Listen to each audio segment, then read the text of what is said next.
Bien-aimés, vous savez, Dieu est un Dieu des miracles. Mais le miracle est produit par la foi. Et la foi elle-même est produite par la parole de Dieu. Celui qui écoute la parole de Dieu produit quelque chose en lui.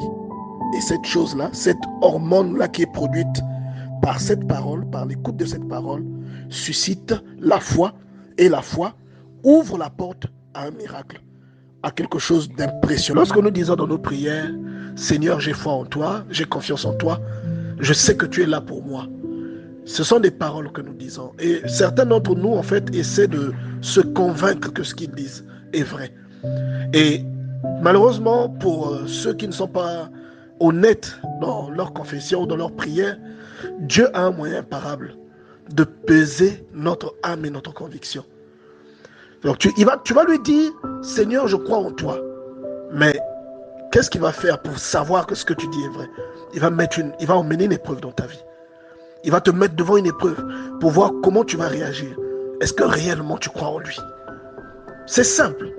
On peut mentir aux hommes. On peut même essayer de mentir à notre conscience, s'auto-convaincre que ce que l'on dit est vrai. Mais il y a quelque chose qui peut démentir ce que David appelle être épuré au feu.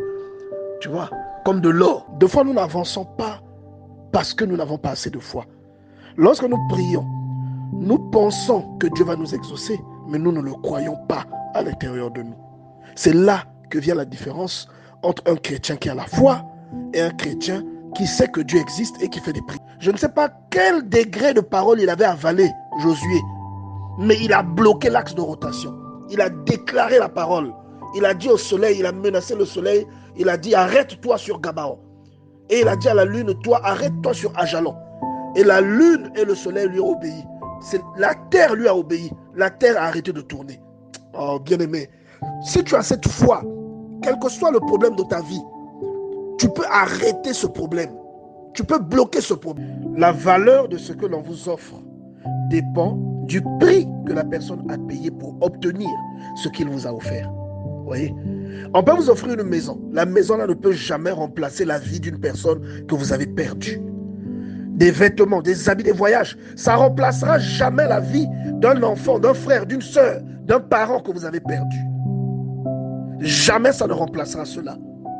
Parce qu'il y a des choses que Dieu seul a la capacité de donner. Il n'y a que Dieu qui peut te donner ça. Tu ne peux pas aller négocier ça parce que tu es un parent ministre.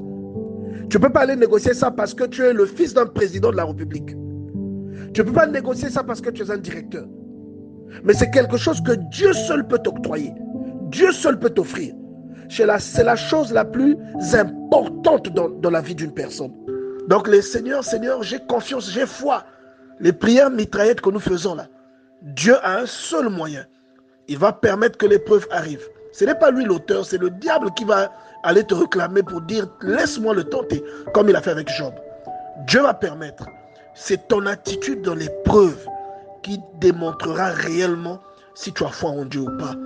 Parce que si dans ton épreuve tu es triste, cela montre que tu n'as pas vraiment foi en Dieu, que tu n'as pas confiance en lui.